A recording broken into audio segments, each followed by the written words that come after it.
Welcome to আরিয়াজেন academy. আশা করছি সবাই ভালো আছো। সবাইকে স্বাগত। আজকে আমাদের নবম শ্রেণীর 15 অধ্যায় কোষে দেখি 15.1-এর 12 দাগের প্রশ্ন থেকে ক্লাসটি শুরু হবে। এর আগে কোষে দেখি 15.1-এর 1 থেকে 9 অবধি প্রতিটি প্রশ্নের ডিটেল সমাধান সলভ করিয়ে দেওয়া হয়েছে। যারা এখনো পর্যন্ত সেই সমস্ত প্রশ্নের সমাধান দেখুনি তাদের অবশ্যই বলা হচ্ছে তারা সর্বপ্রথম সেই সমস্ত প্রশ্নের সমাধান দেখে নাও, যাতে কনসেপ্টটা আরো ভালো করে ক্লিয়ার হয়ে যায়। চলো তাহলে আজকের ক্লাসটি শুরু করা যাক। 12 দাগের প্রশ্ন, আশা করছি সবাই প্রশ্নকে দেখতে পাচ্ছ। প্রশ্নকে আমাদের পড়তে হবে, প্রশ্নের মধ্যে যে তথ্যগুলো দিয়েছে সেগুলোকে বুঝতে হবে এবং সেই অনুযায়ী প্রশ্নের সমাধান করতে হবে। 12 দাগের প্রশ্নের মধ্যে আশা করছি সবাই প্রশ্নকে দেখতে পাচ্ছ। প্রশ্নের মধ্যে সিরাজদের বর্গাকার বাগানের বাইরের চারিদিকে 2.5 মিটার চওড়া একটি রাস্তা আছে। বাগানের বাইরে রাস্তা আছে, রাস্তাটির চওড়া আছে 2.5 মিটার। রাস্তাটির ক্ষেত্রফল দিয়ে দিয়েছে 165 বর্গ মিটার। রাস্তার ক্ষেত্রফল দিয়ে দিয়েছে। বাগানটির ক্ষেত্রফল এবং কর্ণের দৈর্ঘ্য হিসাব করি। বাগানের ক্ষেত্রফল বার করতে বলা হয়েছে। এই যে বাগানের যে ক্ষেত্রফল বার করতে বলা হয়েছে, বাগানটা আছে বর্গাকার, তাহলে অবশ্যই বর্গাকার বাগানের প্রতিটি ধারের দৈর্ঘ্য লাগবে। কিন্তু প্রশ্নের মধ্যে আছে কি নেই, তাহলে আমাদের ধরতে হবে প্রতিটি ধারের দৈর্ঘ্য। এবং যেহেতু প্রশ্নের মধ্যে রাস্তার ক্ষেত্রফল দিয়েছে, তাহলেও আমাদের রাস্তার ক্ষেত্রফল বার করতে হবে, তবেই তো বর্গাকার বাগানের প্রতিটি ধারের দৈর্ঘ্য বেরিয়ে আসবে। ধরে নিব, ধরি বর্গাকার বাগানের প্রতিটি ধারের দৈর্ঘ্য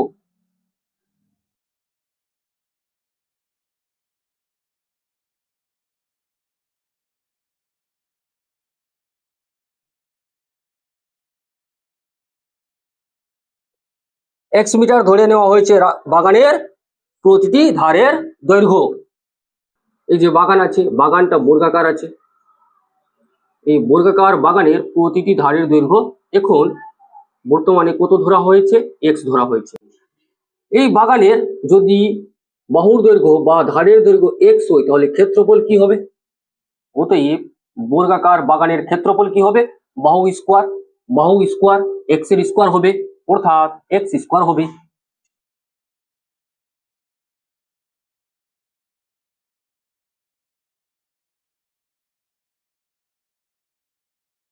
বেরিয়ে আসলো x স্কোয়ার বর্গ মিটার, বেরিয়ে এসেছে।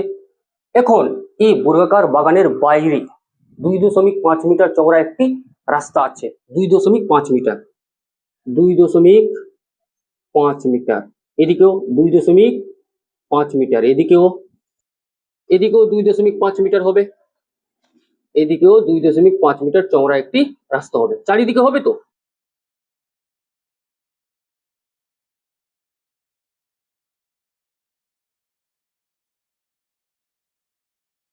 এখন এখন এই বর্গাকার বাগানের প্রতিটি ধারের দৈর্ঘ্য x থাকবে কি? আর মাঝখানের অংশটাকে বাদ দিয়ে দিলাম, মাঝখানের অংশটাকে ভুলে গেলাম। আগে ধারের দৈর্ঘ্য ছিল x ছিল, এখন ধারের দৈর্ঘ্য বেড়ে গেছে না? দেখে বোঝা যাচ্ছে কি বেড়ে গেছে। আগে x ছিল, এখন এখান থেকে এখান অবধি দৈর্ঘ্য বৃদ্ধি পেয়েছে, এখান থেকে এখান অবধি দৈর্ঘ্য বৃদ্ধি পেয়েছে। এদিকে 2.5 মিটার, এদিকেও 2.5 মিটার। এক কথায় x প্লাস এদিকে 2.5 মিটার, এদিকে 2.5 metre equal to x plus 5। এখন বর্গাকার বাগানের প্রতিটি ধারের দৈর্ঘ্য হয়েছে x প্লাস 5 মিটার। এদিকেও x প্লাস 5, এটাও x প্লাস 5, এটাও x প্লাস 5, এটাও x প্লাস 5। কি জন্য x প্লাস 5 আসলো? এই যে রাস্তা আছে, রাস্তার জন্য আসলো। তো রাস্তা সহ লিখতে হবে, কি লিখতে হবে? রাস্তা সহ এই বর্গাকার বাগানের প্রতিটি ধারের দৈর্ঘ্য।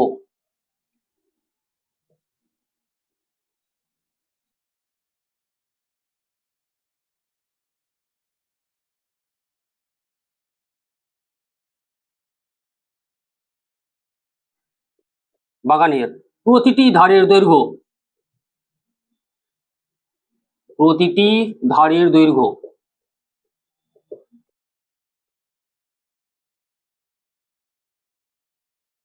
x plus 2.5 plus 2.5 metre equal to x plus 5 metre. একইভাবে রাস্তা সহ বর্গাকার বাগানের ক্ষেত্রফল হবে বাহু স্কোয়ার, বাহু স্কোয়ার। লিখতে হবে বর্গাকার বাগানের ক্ষেত্রফল। লিখে দিয়েছি আগে রাস্তা সহ, এখানে কমা লাগিয়ে দিয়েছি, তাহলে আবার লিখতে হবে না রাস্তা সহ বর্গাকার বাগানের ক্ষেত্রফল। লিখেই দিয়েছি, এটা হেডিং হয়ে গেল। প্রতিটি ধারে দৈর্ঘ্য পেয়ে গেলাম। এখন কি লিখবো? বাগানের ক্ষেত্রফল।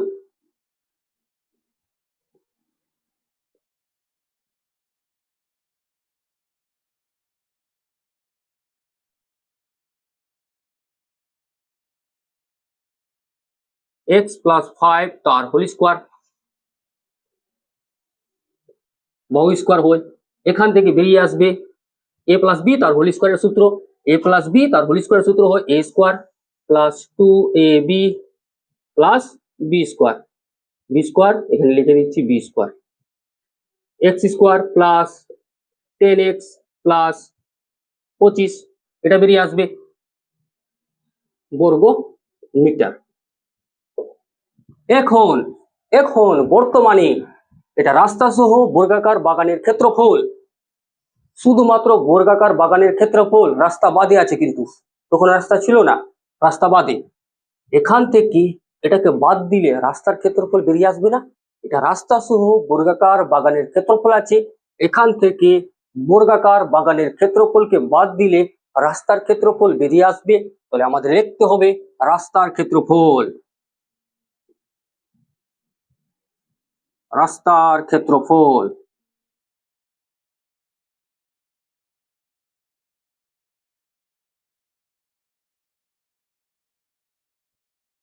মাইনাস এক্স স্কোয়ার বর্গ metre, x square plus 10x plus 25 minus x square কেটে গেল। এখান থেকে বেরিয়ে আসলো 10x প্লাস 25 বর্গ মিটার। এটাই হচ্ছে এখন বর্তমানে রাস্তার ক্ষেত্রফল। প্রশ্নের মধ্যে দেওয়া ছিল, সেগুলোকে আমাদের লিখতে হয় দেওয়া আছে আকারে। দেওয়া আছে, কি দেওয়া ছিল? রাস্তার ক্ষেত্রফল। রাস্তার ক্ষেত্রফল কত দিয়েছিল প্রশ্নের মধ্যে? প্রশ্নের মধ্যে বলেছিল রাস্তার ক্ষেত্রফল হচ্ছে 165 বর্গ মিটার।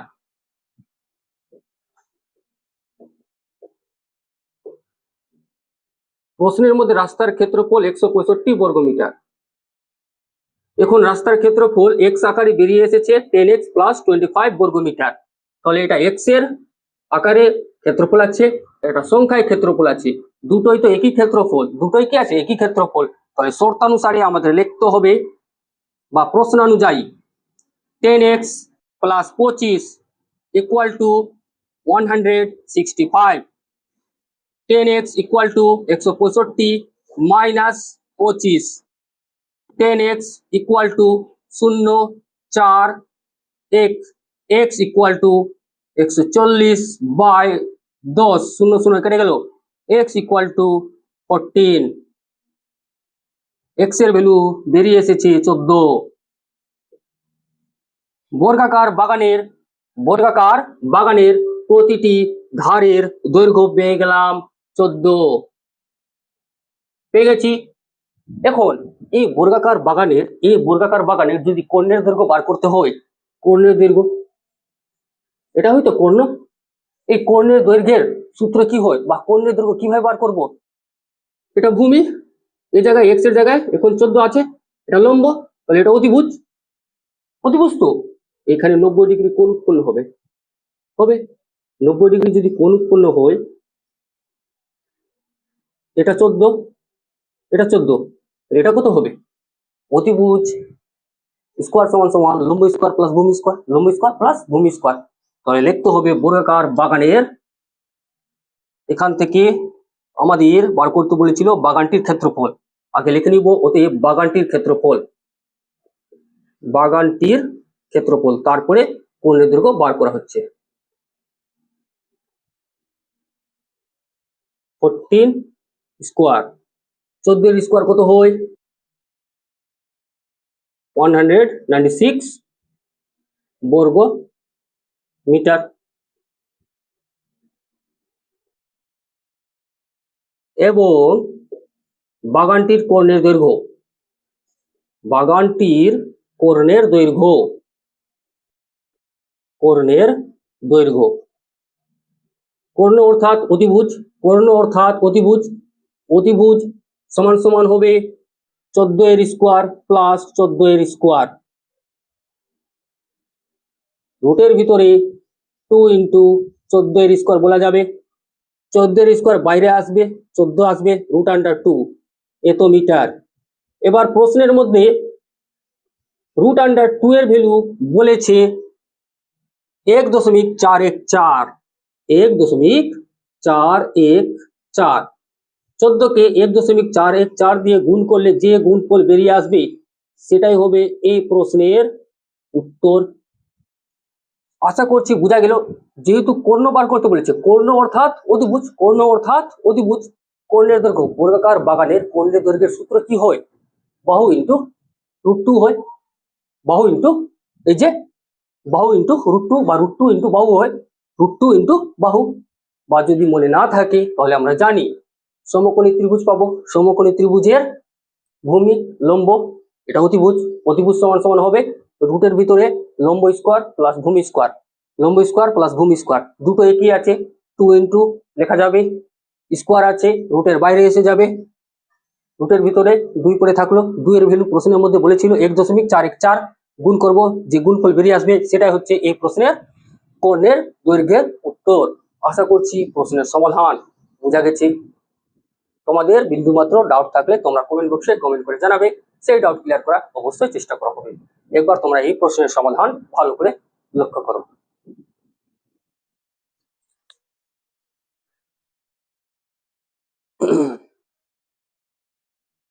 এবার চলো দেখে নেওয়া যাক 13 দাগের প্রশ্নের মধ্যে কি বলা হয়েছে। বলেছে যে বর্গাকার জমির কর্ণের দৈর্ঘ্য 20√2 মিটার, তার 4 ধার, পাঁচিল দিয়ে ঘিরতে কত মিটার দৈর্ঘ্যের পাঁচিল দিতে হবে হিসাব করে লিখি। কর্ণের দৈর্ঘ্য বলে দিয়েছে প্রশ্নের মধ্যে, এবং জমিটা যেহেতু বর্গাকার আছে তাহলে অবশ্যই আমাদের বর্গাকার জমির প্রতিটি বাহুর দৈর্ঘ্য বার করতে হবে। কোথায় থেকে? কর্ণের দৈর্ঘ্য থেকে। কিন্তু কিভাবে? ধরতে হবে এবং ধরে আবার আমাদের কর্ণের দৈর্ঘ্য বার করতে হবে, অবশ্যই তো। হ্যাঁ, তারপরে বলেছে প্রতি বর্গমিটারে 20 টাকা হিসাবে ঘাস বসাতে কত খরচ হবে হিসাব করে লিখি। ঘাস কোথায় বসাবো? বর্গাকার জমির ভিতরেই বসাবো। যদি আমাদের ঘাস বসাতে কেউ বলে, প্রশ্নের মধ্যে উল্লেখ নেই যে বর্গাকার জমির 4 ধারে ঘাস বসাতে হবে, যদি উল্লেখ না থাকে তাহলে আমাদের কোথায় ঘাস বসাতে হবে? বর্গাকার জমির ক্ষেত্রফলে ঘাস বসাতে হবে, বসাতে হবে তো। চলো তাহলে দেখে নেওয়া যাক কিভাবে এই প্রশ্নের সমাধান আমাদের করতে হবে। কিন্তু তার আগে অবশ্যই আমাদের ছবি এঁকে এই প্রশ্নের সমাধানকে আরো সহজ করতে হবে। এই বর্গাকার জমি আছে, এই বর্গাকার জমির প্রতিটি ধারের দৈর্ঘ্য যদি এ হয়, বর্গাকার জমির প্রতিটি ধারের দৈর্ঘ্য যদি এ হয়, তাহলে কর্ণের দৈর্ঘ্য কত হবে? কর্ণের দৈর্ঘ্য কত হবে? a√2, a√2 হবে, অবশ্যই হবে। কর্ণ এটা, কর্ণের দৈর্ঘ্য হবে a√2। ধরে নিতে হবে বর্গাকার জমির প্রতিটি ধারের দৈর্ঘ্য, এবং যেগুলো প্রশ্নের মধ্যে দেওয়া আছে সেগুলোকে দেওয়া আছে আকারে লিখতে হবে। দেওয়া আছে বর্গাকার জমির কর্ণের দৈর্ঘ্য,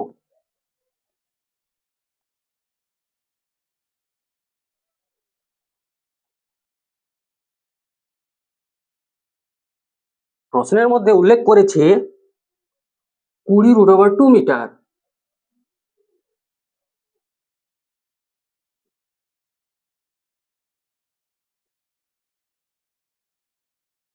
এখন আমাদের ধরতে হবে বর্গাকার জমির প্রতিটি ধারের দৈর্ঘ্য এ। ধরি বর্গাকার জমির প্রতিটি ধারের দৈর্ঘ্য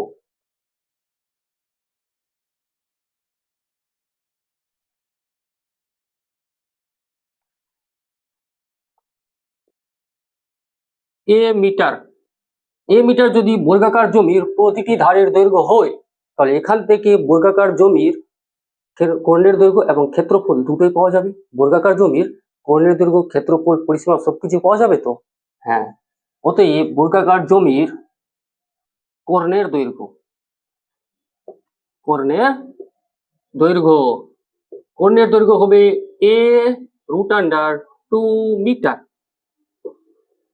আমাদের কর্ণের দৈর্ঘ্য বেরিয়ে এসেছে a√2 মিটার এবং প্রশ্নের মধ্যে কর্ণের দৈর্ঘ্য দেওয়া আছে 20√2 মিটার। দুটোই সমান শর্তানুসারে অথবা প্রশ্ন অনুযায়ী লিখতে হবে a√2 ইকুয়াল টু 20√2। √2 কেটে গেল, কেন a ইন্টু আছে এবং 20 ইন্টু আছে, ইন্টু আকারে আছে, গুণ আকারে আছে, কাটা যাবে। অতএব এখান থেকে a ইকুয়াল টু বেরিয়ে এসেছে 20। এর ভ্যালু যদি 20 হয়ে যায়, তাহলে প্রতিটি ধারের দৈর্ঘ্য এখন 20 হয়ে গেছে। আর 20 হয়ে গেলে পরিসীমা কত হবে? 20 20 20 20 80, সবটাকে যোগ করতে হবে, 80 হয়ে যাবে। না হলে 4 গুণিত বাহুর দৈর্ঘ্য, লিখতে হবে বর্গাকার জমির পরিসীমা। কেন পরিসীমা?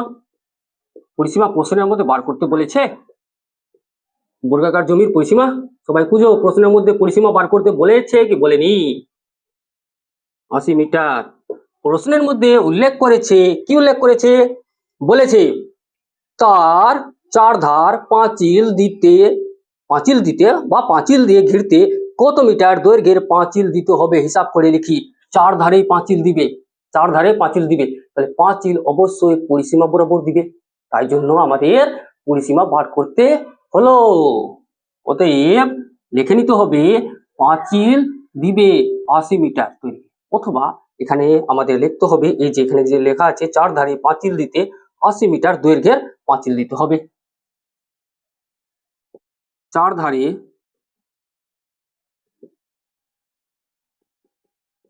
পাঁচিল দিতে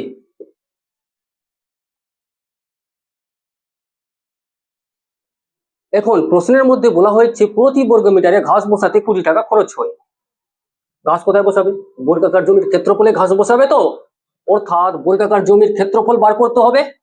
বর্গাকার জমির ক্ষেত্রফল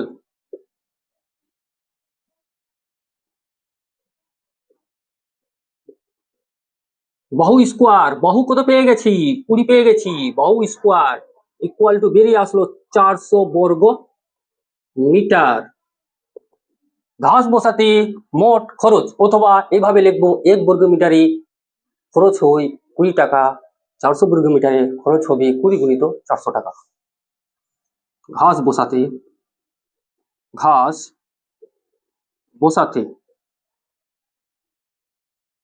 1 বর্গ মিটারে খরচ হয়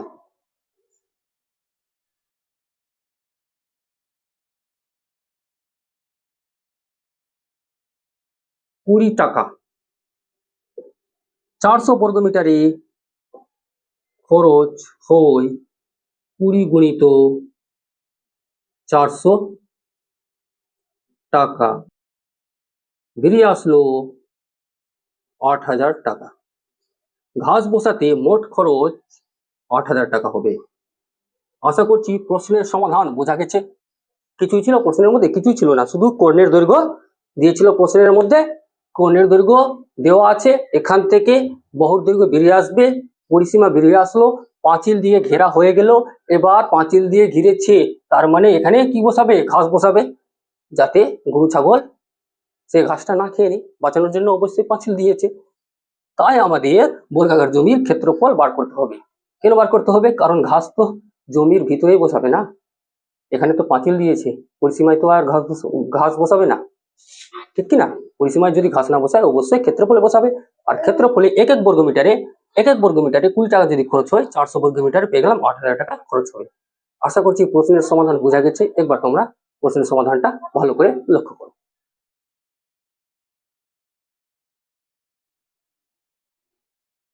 চলো এবার দেখে নেওয়া যাক 14 দাগের প্রশ্নের মধ্যে কি বলা হয়েছে। আমাদের আয়তকার বাগানের একটি কর্ণ বরাবর বেড়া দেব। আয়তকার বাগানের দৈর্ঘ্য ও প্রস্থ যথাক্রমে 12 মিটার ও 7 মিটার হলে বেড়ার দৈর্ঘ্য হিসাব করে দেখি। বেড়াটি আয়তকার বাগানকে যে দুটি ত্রিভুজে ভাগ করবে তার পরিসীমা লিখি। আয়তকার বাগানের দৈর্ঘ্য এবং প্রস্থ বলে দিয়েছে প্রশ্নের মধ্যে। লিখতে হবে দেওয়া আছে আয়তকার বাগানের দৈর্ঘ্য এবং প্রস্থ।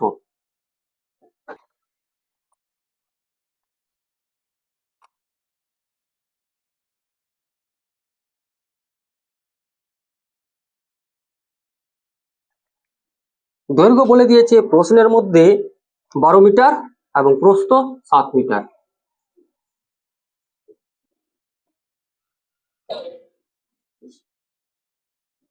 এবার আমাদের ছবির মাধ্যমে এই প্রশ্নের সমাধান বুঝতে হবে, যাতে প্রশ্নটা আরো সহজ হয়ে যায়, ঠিক কিনা? ছবি করে দেখে নিতে হবে। প্রশ্নকে সহজ করতে হলে অবশ্যই ছবি আঁকতে হবে।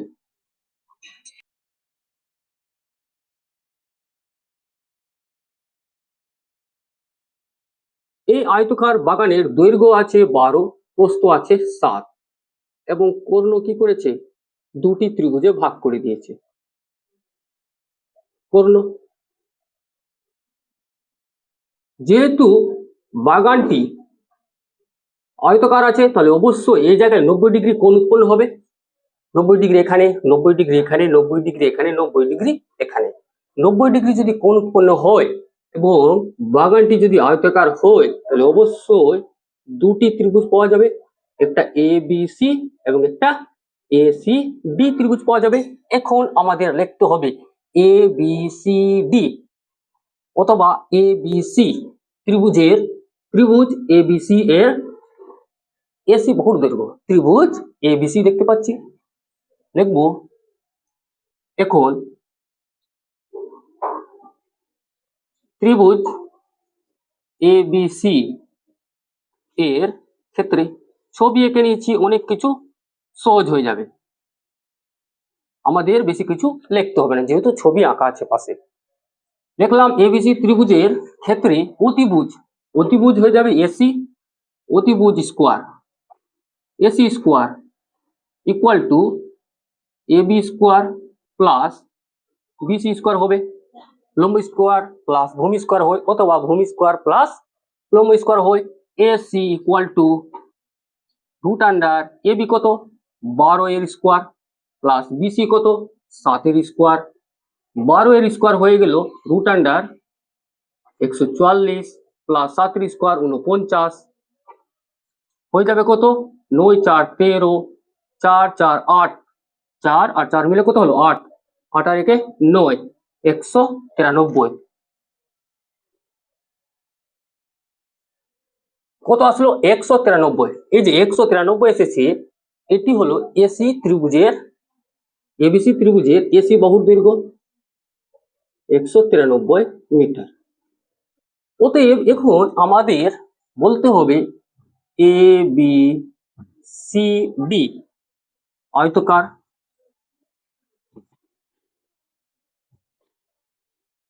বাগানের কর্ণের দৈর্ঘ্য, বাগানের কর্ণের দৈর্ঘ্য equal to root under 193 metre. পেয়ে গেছি। প্রশ্নের মধ্যে এটাই জানতে চেয়েছে বেড়ার দৈর্ঘ্য কত হবে, হিসাব করে দেখি। বেড়ার দৈর্ঘ্য বেরিয়ে আসলো 193 মিটার। বেড়ার দৈর্ঘ্য বেরিয়ে আসলো 193 মিটার। এবার বলেছে বেড়াটি আয়তকার বাগানকে যে দুটি ত্রিভুজে ভাগ করবে তার পরিসীমা হিসাব করে লিখি। বেড়াটি আয়তকার বাগানকে দুটি ত্রিভুজে ভাগ করেছে, একটা এ বি সি আর একটা এ সি ডি। দেখাই যাচ্ছে এবিসি ত্রিভুজ এবং এডিসি ত্রিভুজ এর আমাদের কি বার করতে হবে, পরিসীমা বার করতে হবে। এসি কর্ণ, এসি কর্ণ এবিসিডি আয়তকার বাগানকে এ বি সি ডি আয়তকার বাগানকে দুটি ত্রিভুজে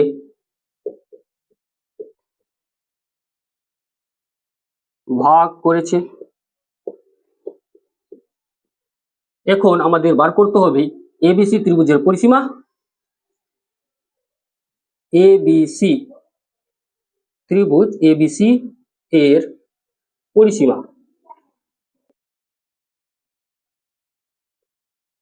কত বেরিয়ে আসবে?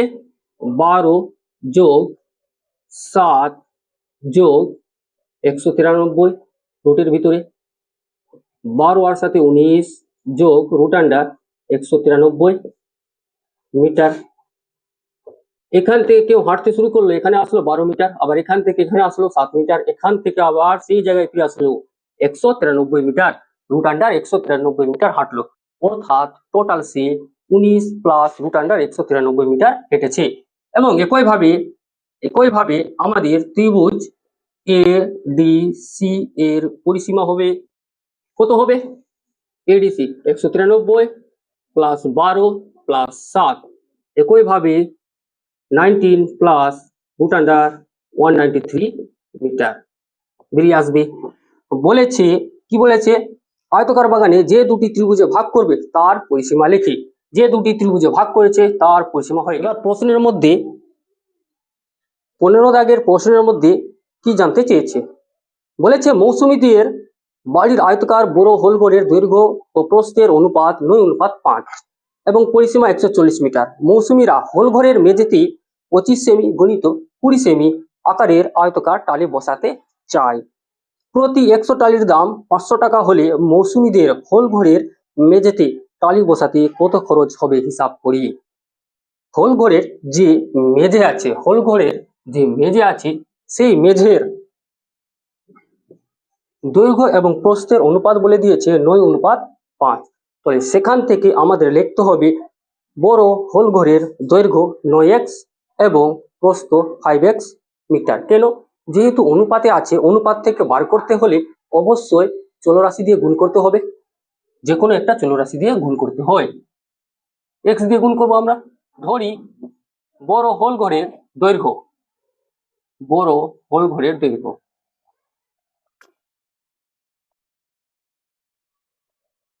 9x মিটার এবং বড় হোলঘরের প্রস্থ 5x মিটার। বলেছে প্রশ্নের মধ্যে 9:5। এখান থেকে এই হোলঘরের যে মেঝে আছে সেই মেঝের পরিসীমাও বলে দিয়েছে, কত বলেছে? 140 মিটার। তো হোলঘরের মেঝে বলতে গেলে এটা যদি হোলঘরের দৈর্ঘ্য এবং প্রস্থ হয় 9x এবং 5x হয়, তাহলে মেঝের এটা ক্ষেত্রফল আছে, অবশ্যই মেঝের এটা কি আছে? ক্ষেত্রফল আছে। এবং পরিসীমা কোনটা আছে? এইটা। এই পরিসীমাটা বলে দিয়েছে, কত বলেছে প্রশ্নের মধ্যে? 140 মিটার বলে দিয়েছে। এক কথায় 2 গুণিত দৈর্ঘ্য যোগ প্রস্থ বলে দিয়েছে, বলেছে না? অতএব আমাদের লিখতে হবে এখান থেকে এখান অব্দি, এখান থেকে এখান অব্দি, এখান থেকে এখান অব্দি, এখান থেকে এখান অব্দি। অর্থাৎ পরিসীমা বরাবর যদি হেঁটে আসা হয় তাহলে 2 গুণিত দৈর্ঘ্য যোগ প্রস্থ এত মিটার পথ অতিক্রম করা হবে। এক কথায় 140 মিটার পথ অতিক্রম করা হবে। এটাই হচ্ছে হোলঘরের পরিসীমা। লিখতে হবে আমাদের হোলঘরের পরিসীমা।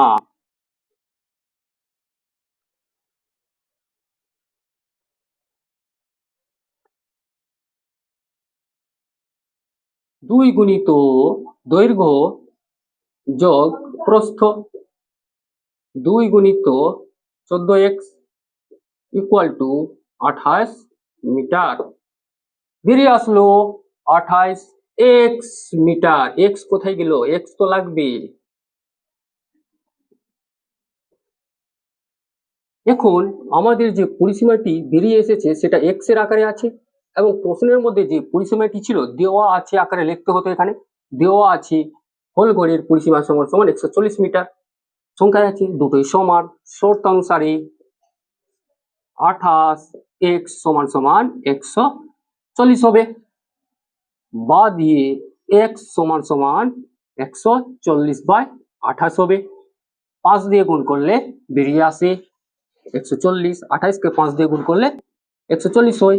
x এর ভ্যালু বেরিয়ে আসলো 5।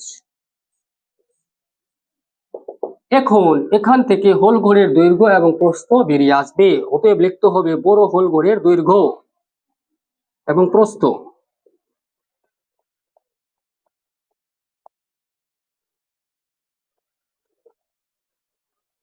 তাহলে দৈর্ঘ্য কত হবে? 9 গুণিত 5 হবে, সমান সমান 45 মিটার হবে এবং প্রস্থ 5 গুণিত এক্স এর ভ্যালু 5, 25 মিটার হয়ে গেল। এই হোল ঘরের ভিতরে এই মেঝেতে টালি বসাবে তো। এবং এক একটি টালির ক্ষেত্রফল প্রশ্নের মধ্যে বলেছে 25 গুণিত 20, 25 গুণিত 20 বর্গ সেমি এক একটি টালির ক্ষেত্রফল। এটা হয়ে গেল টালির ক্ষেত্রফল। কোথায় বসাচ্ছে টালি? মেঝেতে বসাচ্ছে, মেঝের ক্ষেত্রফলে বসাচ্ছে, অর্থাৎ আমাদের মেঝের ক্ষেত্রফল আগে বার করতে হবে। অতএব বড় হোল ঘরের মেঝের ক্ষেত্রফল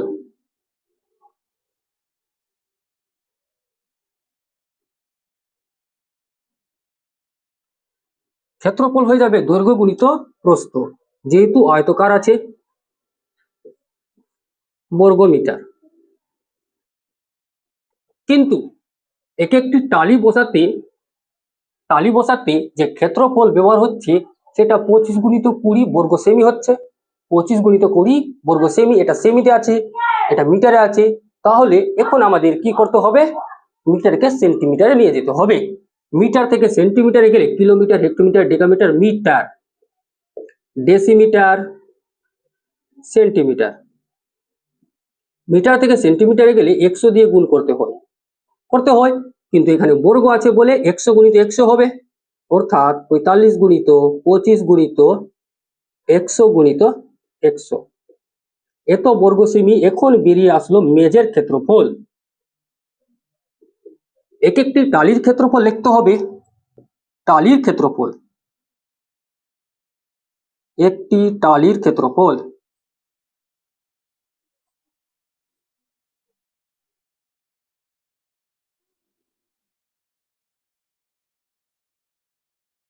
পঁচিশ গুণিত 20 বর্গ সেমি। প্রশ্নের মধ্যে বলেছি কটি টালি লাগবে এখানে বসাতে, তাহলে অবশ্যই আমাদের এই মেঝের ক্ষেত্রফলে যেহেতু টালি বসানো হচ্ছে, তাই মেঝের ক্ষেত্রফলকে একটি টালির ক্ষেত্রফল দিয়ে ভাগ করতে হবে।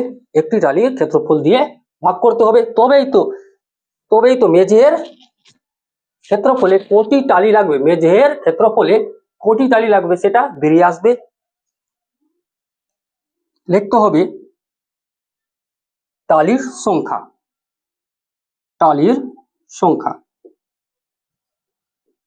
মেঝের ক্ষেত্রফল, এই মেঝের ক্ষেত্রফলকে এখন একটি টালির ক্ষেত্রফল দিয়ে ভাগ করতে হবে। 25 কেটে গেল, 20, 5 100 হয়ে গেছে। এখন 500 গুণিত 45 বেরিয়ে আসবে 5 5 25, 5 4 20, 5 5 কত হলো 25, 5 4 20, 21 22 এবং দুটা শূন্য, 22,500টি টালি লাগবে।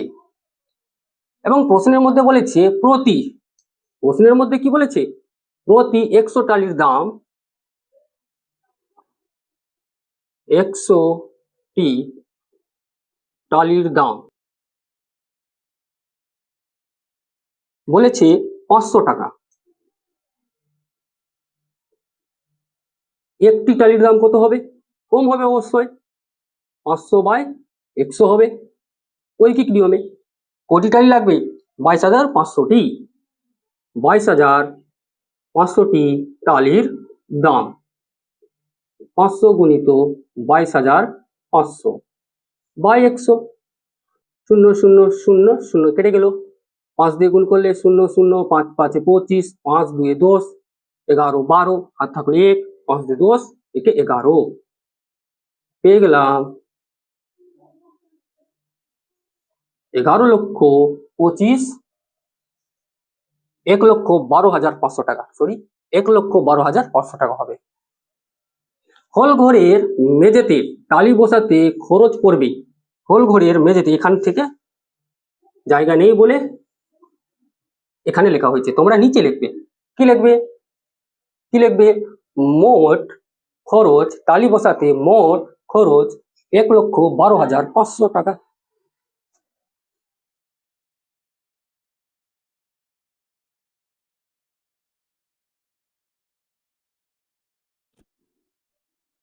আশা করছি প্রতিটি প্রশ্নের ডিটেল সমাধান বোঝা গেছে। তোমাদের যদি কোথাও ডাউট থাকে তোমরা অবশ্যই কমেন্ট বক্সে কমেন্ট করে জানাবে, সেই ডাউট ক্লিয়ার করার অবশ্যই চেষ্টা করা হবে।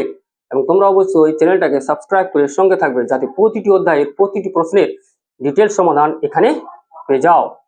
এবং এই ভিডিওটা অবশ্যই বন্ধুদের সঙ্গে শেয়ার করবে, যাতে তারাও এখান থেকে কিছু পরিমাণ লাভ পেতে পারে। অবশ্যই চ্যানেলটাকে সাবস্ক্রাইব করে নেবে। আশা করছি সবাই ভালো থাকবে, সুস্থ থাকবে। Thank you everyone, have a good day.